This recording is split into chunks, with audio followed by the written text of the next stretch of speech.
Envoie ton Esprit Saint, ton feu d'amour divin, déploie ton cœur et viens nous sauver. Délivre-nous délivre-nous de tout, ce qui refuse en nous de t'aimer. Du sang de ton agneau, déversons-nous le flot des abondantes eaux de ton pardon. Viens inonder nos vies, restaure-nous, guéris ton Église.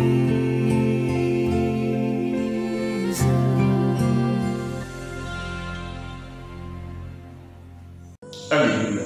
Alors il continue pour dire: encore 2 ans et je fais venir en ce lieu tous les ustensiles de la maison de l'Éternel que Nebuchadnezzar, roi de Babylone, a enlevé en ce lieu et qui a emporté à Jérusalem.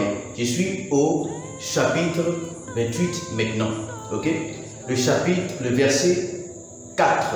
Et je ferai revenir dans ce lieu, dit l'Éternel des armées, Joconia, fils de Joachim, roi de Juda, et tous les captifs de Juda qui sont allés à Babylone, car je briserai le joug du roi de Babylone. Et tout le peuple crie Alléluia, Amen, Hosanna, le Dieu d'Abraham, d'Isaac et de Jacob, le Dieu de David, le Dieu de Moïse, il nous délivrera de la puissance même de la France, non, la puissance même de Nebuchadnezzar. Alléluia. Et Jérémie le prophète dit, après que, n'est-ce pas, ce prophète-là ait parlé, le prophète Anania ait parlé, Jérémie à côté, n'est-ce pas, dit, il faut reconstituer les choses rapidement. En fait, Israël était déjà sous la domination de Babylone. Israël avait désobéi à Dieu. Il y avait une première déportation. Alors, Nebuchadnezzar est venu.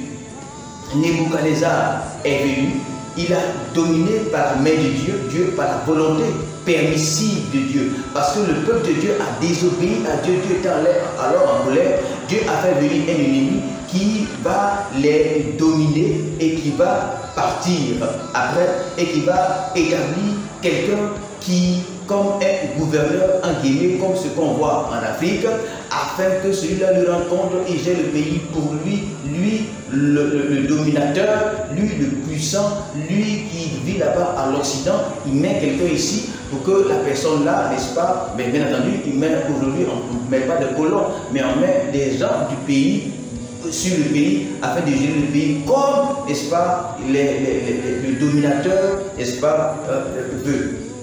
Alors, ce qui s'est passé, ce n'est pas dans ce texte-là, mais encore avant, en fait, cette nation, Israël, sera fatiguée des accords, sera fatiguée du poids, sera fatiguée du joug, n'est-ce pas, comme un bagage du dominateur. Alors on va vouloir aller vers d'autres pays, je dirais un peu comme la Russie par exemple, pour faire des accords secrets. Mais ici, ce n'est pas la Russie, c'est l'Égypte. Alors, Babylone, ce pays-là est sous le protectorat, ou bien je dirais, est sous la domination de Babylone. C'est Babylone et les grandes puissances dans le monde. Il y a en ce moment-là, n'est-ce pas, d'un côté Babylone comme grande puissance, mais il y avait également l'Égypte comme grande puissance. Mais en ce temps, n'est-ce pas, de Sédécias, roi de Jérusalem, c'était Babylone qui avait dominé Jérusalem, qui avait dominé Israël. Mais maintenant, en cachette, le roi, n'est-ce pas, que le colonisateur avait laissé sur le pays, fatigué, n'est-ce pas, des tribus qui paient, fatigué des impôts arbitraires qui paient, fatigué, n'est-ce pas, du franc qui les régit, CFA ou autre qui les régit, Il veut quitter dans ces liens, les liens militaires, économiques et autres. Il veut quitter dans ces liens-là. Alors, il va secrètement vers la Russie, non pas vers la Russie, dans le texte, il va vers l'Égypte pour tisser des alliances. Alors, les services secrets de Nebuchadnezzar a appris. Sinon, à l'intérieur, il a mis des espions dans les partis politiques qui sont allés dire à Babylone que, en fait, le roi, n'est-ce pas, c'est comme ça en Afrique, le roi, n'est-ce pas, d'Israël, en train secrètement de tisser alliance avec l'autre puissance. Alors, Nebuchadnezzar vient avec sa colère pour rétablir l'ordre dans le pays. Alors, la guerre est sur le point d'arriver et Jérémie le prophète va vers le roi et dit: roi, ne combat pas. Le roi ne combat pas. Or, à côté de Jérémie le prophète, il y a plusieurs prophètes qui ne veulent pas, qui sont fatigués, comme tout le monde d'ailleurs, fatigués du poids du colonisateur. Mais en réalité, le problème n'est pas un problème de nation contre nation.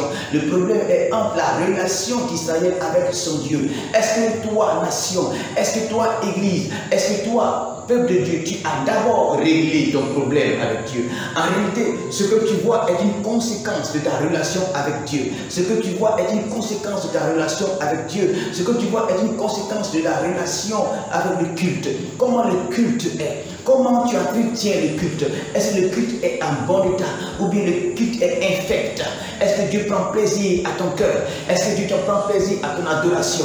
Toi, tu ne vois pas ces choses, mais tu dis: oh Seigneur, au secours, oh Seigneur, au secours. Regarde le dénominateur, oh le Dieu des armées, regarde le dénominateur, sans regarder à ton cœur, sans regarder à ta corruption, sans regarder à ta prostitution, sans regarder à ton péché, sans regarder aux choses dans lesquelles tu es. Toi, la prostituée, tu as laissé ton époux, église, et tu es allé vers d'autres dieux, vers d'autres choses, comme Israël. Et lorsque Dieu t'a interpellé, tu as rédit ton coup. Et maintenant, l'adversité arrive. C'est là que tu connais Dieu, tu l'appelles. Aujourd'hui, tu te soucies point de Dieu, n'est-ce pas? Parce que tu dis que tu as la paix, n'est-ce pas?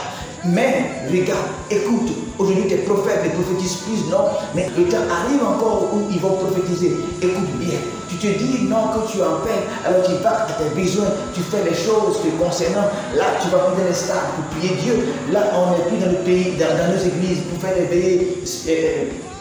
veillées, pour prier, pour nous repentir de je ne sais quoi. Aujourd'hui, on vit comme on veut. Mais le temps arrive encore où on va encore crier, où on va encore voir maintenant les veillées circonstancielles. Lorsque on sent que nos vies sont menacées, c'est là qu'on voit Dieu et les églises commencent à prier. C'est la même chose ici. Et les prophètes patriotiques, les prophètes nationalistes vont commencer à mettre des drapeaux sur leur cou et commencer à réciter les psaumes dans les rues, partout. L'Éternel des armées est notre secours. C'est ce qui se passe ici. Jérémie dit: ne combattez pas. Jérémie dit: restez calme, restez assujetti à Babylone. C'est la parole de Dieu, Jérémie 28. Alléluia.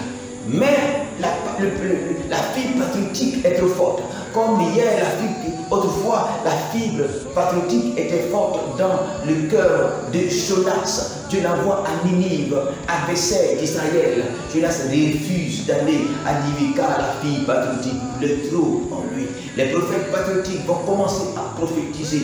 Alors Ananias va se lever, il va prendre, n'est-ce pas, un couteau et il va couper, n'est-ce pas, les liens du bois du jour que Jérémie en signe prophétique avait mis sur lui, et il va briser le bois et il va dire: roi, devant le roi et le peuple, et il va dire: roi, tu vois, ainsi par l'Éternel, le même que j'ai brisé le jour qu'il a mis sur lui, le jour que la France a mis, le jour que Nebuchadnezzar a mis, sera brisé comme ça. Alors Jérémie le prophète se mit aussitôt à prophétiser, disant: que l'Éternel fasse ainsi, que l'Éternel accomplisse les paroles que tu as prophétisées, et qu'il fasse revenir à Babylone en ce lieu les ustensiles de la maison de l'Éternel et tous les captifs de Juda, comme tu l'as dit. Verset 7. seulement.